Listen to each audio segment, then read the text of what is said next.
August 12th, 2025, Angels vs. Dodgers recap. It was an unforgettable night under the lights at Angel Stadium, a night that reminded fans why the Freeway Series is one of the most intense rivalries in baseball.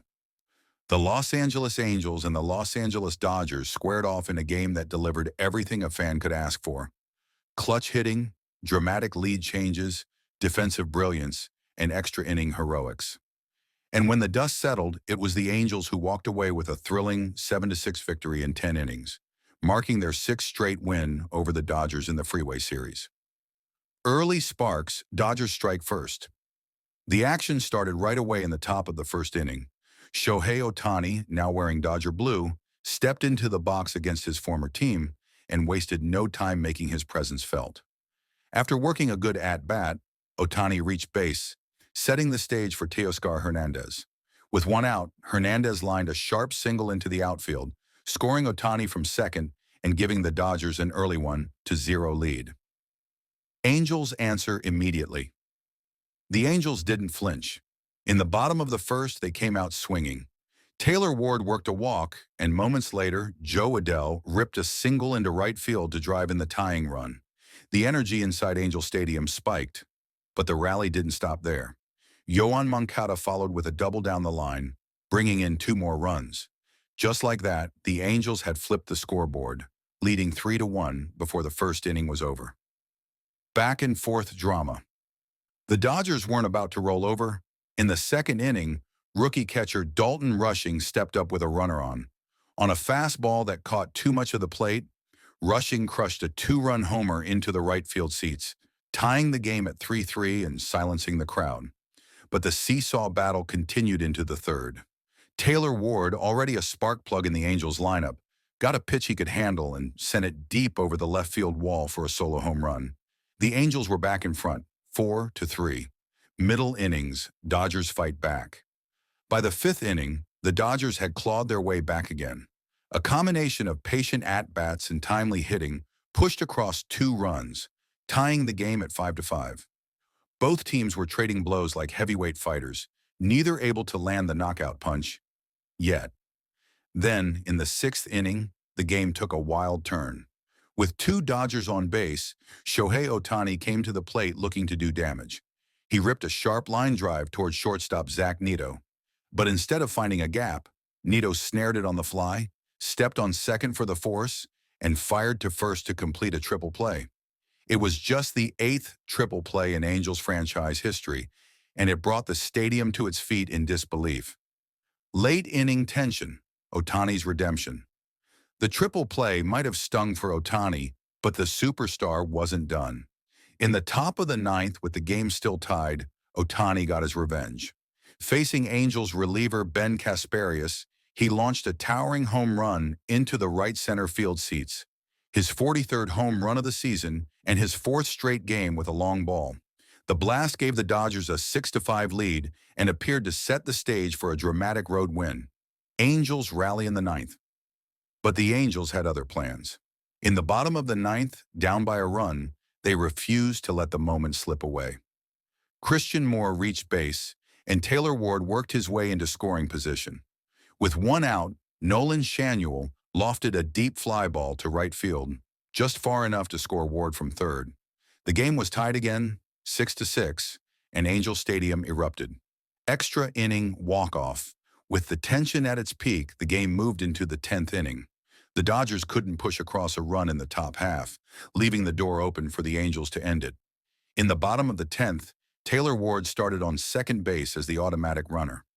Christian Moore laid down a perfect bunt, moving Ward to third with 1 out. That brought Adell back to the plate. The same Adell who had helped spark the first inning rally. Adell wasted no time. On the first pitch he saw, he lined a sharp single into left field.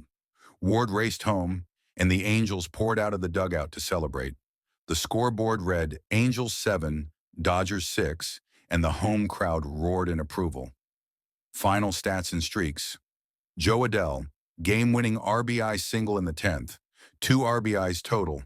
Taylor Ward, solo home run, scored the winning run, constant offensive threat.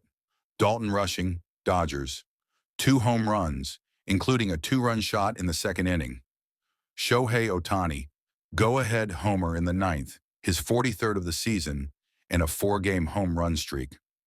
Angels bullpen held the Dodgers in check late, allowing the offense to mount their comeback. With the win, the Angels not only extended their dominance over the Dodgers to 5-0 this season, but also handed the Dodgers their third straight loss, dropping them on a norm. August 12th, 2025, MLB Recap. Let's dive into all the action from around the league last night, starting with a tense back-and-forth in Cleveland. Miami Marlins versus Cleveland Guardians. Final score, Guardians 4, Marlins 3. The Guardians wasted no time putting pressure on Miami.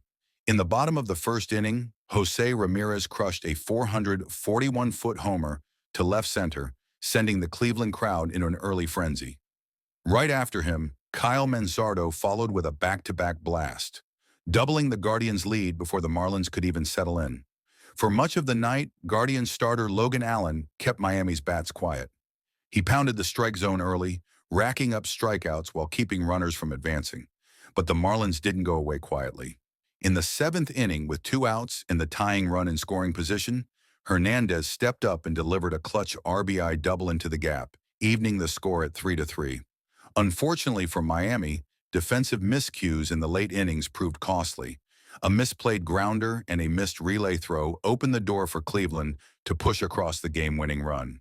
The Guardians held on, turning what looked like a tense finish into a hard-earned victory. Seattle Mariners versus Baltimore Orioles. Final score, Mariners 1, Orioles 0. This was a pure pitcher's duel from start to finish. The game's only run came right away in the top of the first inning. Randy Arozarena reached base, and Josh Naylor stepped up with an RBI single to bring him home. That was all Seattle would need. George Kirby was outstanding on the mound for the Mariners. Over 7 scoreless innings, he allowed just 3 hits, struck out 7, and didn't issue a single walk. His pinpoint control and ability to work the corners kept the Orioles off balance all night. On the other side, Dean Kremer pitched brilliantly as well, going 8 strong innings and giving up just that 1 run. But he took a hard-luck loss thanks to the lack of offensive support. Andres Munoz came in to close it out for Seattle, slamming the door and securing a 1-0 win in one of the most tightly contested games of the evening. Toronto Blue Jays versus Chicago Cubs. Final score, Blue Jays 5, Cubs 1. Toronto jumped on the Cubs early and never really let up. Ernie Clement got the Blue Jays offense rolling with a solo home run that energized the team. Dalton Varsho joined the power surge later with a homer of his own, stretching the lead. Jose Barrios was in command on the mound for Toronto, mixing his pitches effectively to limit Chicago's chances. The Cubs struggled to generate any real rally, managing only a single run late in the game. Every time the Cubs threatened, the Blue Jays responded, either with a key strikeout, a defensive play, or another timely hit. By the late innings, the result felt inevitable, with Toronto walking away with a comfortable win. Atlanta Braves versus New York Mets. Final score, Mets 13, Braves 5. This one was all about the bats, especially for the New York Mets. Pete Alonso made history, blasting 2 home runs on the night, including his 253rd career shot, which set a new franchise record for home runs. The crowd gave him a standing ovation as he rounded the bases. But Alonso wasn't the only one going deep. Brandon Nimmo launched a 3-run homer. Francisco Alvarez put on a show with 2 long balls of his own, and Brett Baty added another to cap off the Mets' offensive explosion. The Braves had their moments in the middle innings, trying to claw their way back, but the Mets' firepower proved too much. Atlanta starter Spencer Strider was roughed up early, giving up a barrage of hits and homers. New York's bullpen kept things under control after that, making sure the lead was never in danger. By the time the final out was recorded, the Mets had not only secured a commanding win, but also etched a piece of team history into the books.